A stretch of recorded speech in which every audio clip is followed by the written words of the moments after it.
आज की कहानी है दर्पण। पुराने समय की बात है।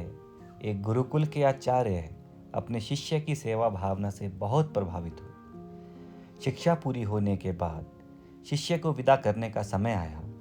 तब गुरु ने शिष्य को आशीर्वाद के रूप में एक ऐसा दर्पण दिया जिसमें व्यक्ति के मन के छिपे हुए भाव दिखाई देते थे। शिष्य उस दर्पण को पाकर बहुत प्रसन्न हुआ। शिष्य ने परीक्षा लेने के लिए दर्पण का मुंह सबसे पहले गुरुजी की ओर ही कर दिया। शिष्य ने दर्पण में देखा कि उसके गुरुजी के मन में मोह, अहंकार, क्रोध आदि बुरी बातें हैं। यह देखकर शिष्य को दुख हुआ, क्योंकि वह अपने गुरुजी को सभी बुराइयों से रहित समझता था। शिष्य दर्पण लेकर गुरुकुल से रवाना हुआ। उसने अपने मित्रों और परिचितों के सामने दर्पण रखकर परीक्षा ली। शिष्य को सभी के मन में कोई न कोई बुराई दिखाई दी। उसने अपने माता पिता के सामने भी दर्पण रख दिया। माता पिता के मन में भी उसे कुछ बुराइयां दिखाई दी। यह देखकर शिष्य को बहुत दुख हुआ और इसके बाद वह एक बार फिर गुरुकुल पहुंचा।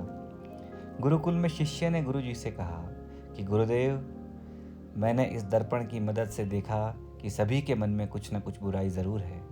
तब गुरुजी ने दर्पण का रुख शिष्य की ओर कर दिया।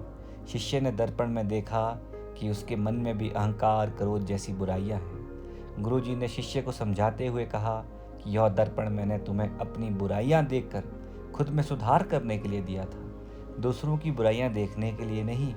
जितना समय दूसरों की बुराइयां देखने में लगाया, उतना समय खुद को सुधारने में लगाया होता तो अब तक तुम्हारा व्यक्तित्व तो बदल चुका होता। हमारी सबसे बड़ी कमजोरी यही है कि हम दूसरों की बुराइयां जानने में ज़्यादा रुचि दिखाते हैं, जबकि खुद को सुधारने के बारे में नहीं सोचते हैं।